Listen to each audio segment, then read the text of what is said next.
더불어민주당 이재명 후보, 국민의힘 윤석열 후보, 이 양강 구도를 흔드는 변수가 등장했습니다. 바로 국민의당 안철수 후보의 급부상으로 떠오른 야권 단일화입니다. 안 후보는 겉으론 단일화에 관심 없다 선 그으면서 완주 의지 불태우고 있는데 내심은 쾌재를 부르고 있을 것 같은데요. 윤석열 후보가 선거대책위원회 내홍 등으로 주춤하는 사이 안 후보가 윤 후보 지지율 상당 부분을 흡수한 겁니다. 어느새 무시할 수 없는 수준까지 지지율을 끌어올렸죠. 솔솔 피어나는 분위기 속에 정권 교체 바라는 야권 지지층의 관심 불러 모으고 있는데요. 단일화 하든 안 하든 지지율 높여야 하는 안 후보 측 열심히 물 들어올 때 노 적고 있습니다. 누가 더 좋은 정권 교체의 적임자인지, 누가 더 확실하게 정권 교체를 할 수 있는 후보인지 이 부분에 대해서 국민들께서 저는 가름말을 타 주실 거라고 보거든요. 저희들은. 후보 단일화는 대통령 선거 때마다 등장하는 우리나라 특유의 정치 현상입니다.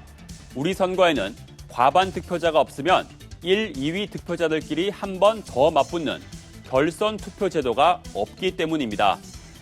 김대중 전 대통령 그리고 노무현 전 대통령의 청와대 입성도 단일화가 결정적 변수였습니다. 1997년 지역 기반도 다르고 정치 성향도 다른 김대중, 김종필 두 후보는 일명 DJP 연합 합의문을 이끌어냈습니다. 대통령 후보는 김대중, 초대 국무총리는 김종필로 한다는 내용입니다.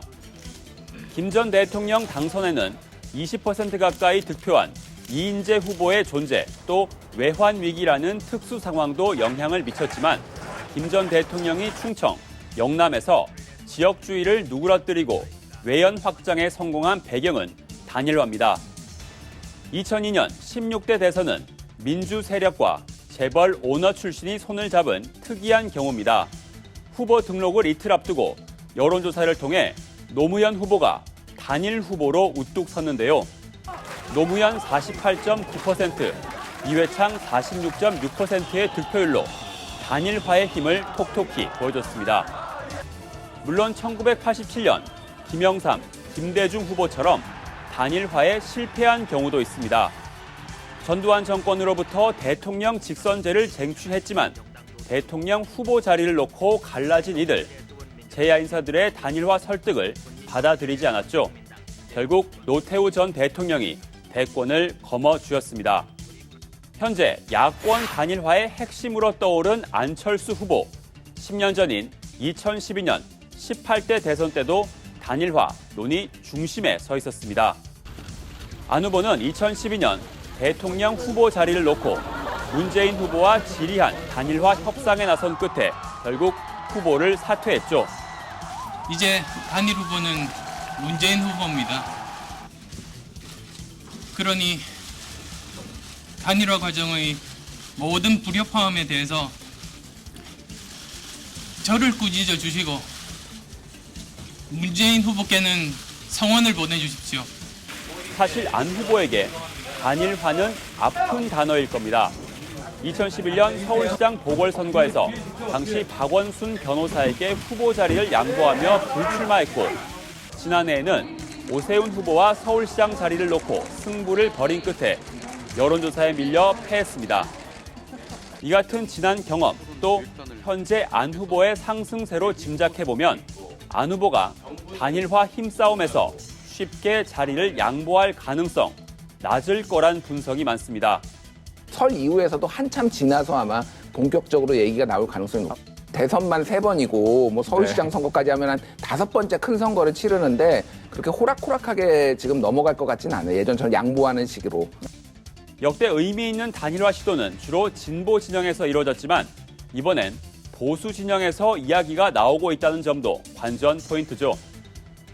다만 정권 교체 여론 거세질까 걱정하는 민주당은 물론 정권 교체 선봉장에 서고 싶어하는 국민의힘에서도 서서히 경계 태세는 높아지고 있습니다. 민주당 송영길 대표는 최근 부쩍 안 후보와의 연대 가능성을 자주 언급하고 있습니다. 야권 단일화를 방해하려는 전략이 깔려 있겠지만 이 과정에서 이재명 후보가 문재인 정부에서 탄압을 받았다고 말해 당내에서 논란을 빚기도 했죠. 국민의힘 이준석 대표는 확장성 측면에서 의미가 줄었다고 안 후보를 평가절하했습니다.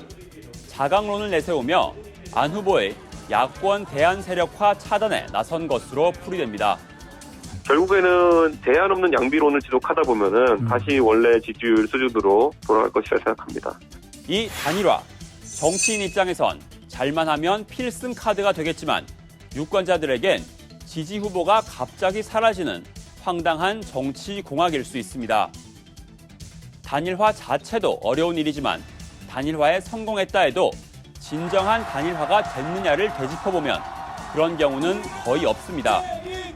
2012년 문재인 안철수 단일화는 안 후보가 문 후보를 지지한다곤 했지만 선거 당일 미국으로 떠났습니다. 결과적으로 화학적 결합, 일명 문안 드림은 드림팀을 만들지 못했다는 평가입니다.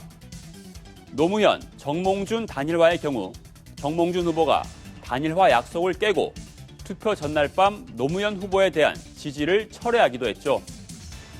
대선 때까지 유지된 유일한 성공 사례인 김대중, 김종필 단일화도 집권 후 핵심 조건인 내각제 개헌 무산으로 두 사람은 갈라섰습니다. 두 사람에게 표를 몰아준 국민의 뜻이 이루어지지 못한 겁니다. 이렇듯 단일화는 하기도 설령 한다고 해도 유지하는 일도 어렵습니다. 이번 대선에선 단일화라는 태풍이 찻잔 속에만 머문 채 잦아들까요? 아니면 찻잔 밖으로 나와 판을 뒤흔들게 될까요? 지금까지 대선 풍향기였습니다.